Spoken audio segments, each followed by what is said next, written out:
What's up, guys?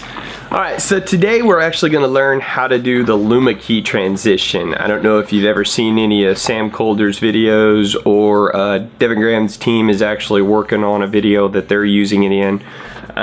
Basically what it is it's a form of transition where you're actually manipulating the light and bringing the secondary clip in over that.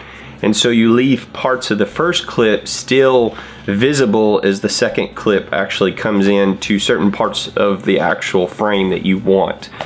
The reason I'm doing this is because I've started writing down everything I'm doing in Premiere Pro and After Effects and kind of making my own little journal. At the same time, I wanted to actually do a video journal of this, so it's something I can go back and look and see what I was doing back then, and also kind of relate it to some of the newer stuff that I might be working on in the future.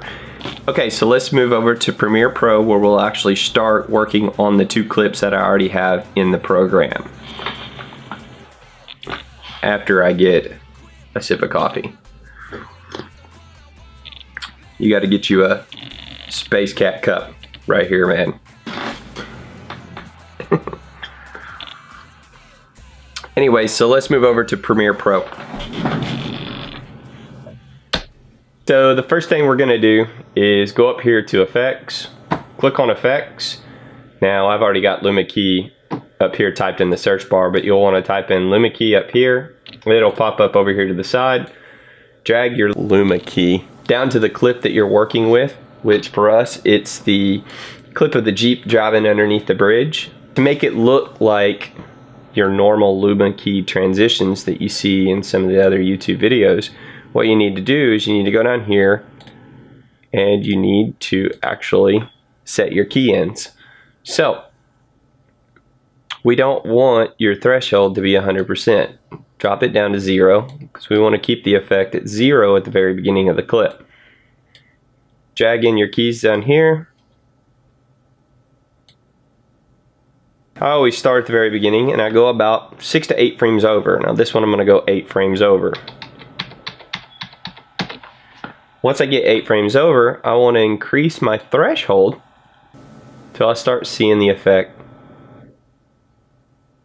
Now, different people adjust it differently. I'm going to start with around 16. Now, as you can see, the effect is actually on the bridge, on the Jeep, and over here in your dark areas. This is not where I want the effect to actually take place. So what I need to do is actually increase the cutoff, and I'm moving it over to the lighter areas. I want the darker areas to stay still in frame, or I want the lighter areas to actually expose the clip below. This way the four-wheeler actually shows coming in through the sky. Now, I've got the cutoff increased to around 50%, which might be a little high. As you can notice, it's already affecting the bridge and everything around it. So, I'm going to take the cutoff to around 40. And then we're roughly going to go another 8 frames. Now, as the four-wheeler gets closer here, we're going to go ahead and increase the threshold some more. Maybe just where we're getting the trees here to start showing up. The sand's starting to fade. The road's starting to come through. So now we're going to go a few more frames. And we may go some more because what I'm looking for is I'm looking for that four-wheeler to get right at the edge of the sand. Right about there. Actually, let's put it right there. So the tire's being hidden by that bush in the sand here. What I'd like to do is see if I can't actually reduce that. So let's take the threshold up. Okay, now see, taking the threshold up too far, it's switched now. So to adjust for that, increase your cutoff. So about 72 and 42. At this point, what I'm going to do is I'm going to go ahead and jump to the very end of the clip. Well, not quite the end of the clip, because at the point where the Jeep actually faces even with the rail is where I want it to actually, for the fade to complete. What I need to do here is just drag my threshold and cutoff all the way up.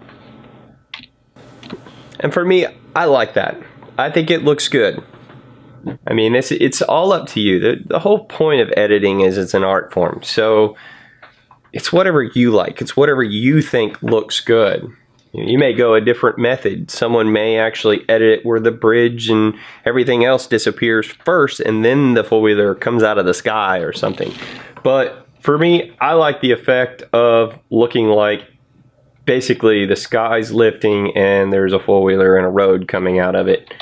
And the way the Jeep kind of swings around here with the four-wheeler, I think is a really cool effect. If you like this, please like and share and follow my page. I will actually keep putting up more tutorials, different transitions, new things that I'm actually learning. I will keep adding them to this book, and as I add them to the book, I will make little tutorials like this. So if you guys like it, let me know. Later, guys. On my haters sit at bay. I think it's precious how they talk about me every single day. I'm single, ayy, no I'm not, but let's pretend for this thing, okay? If I asked 5 girls to go out with me, I would end up with like single dates.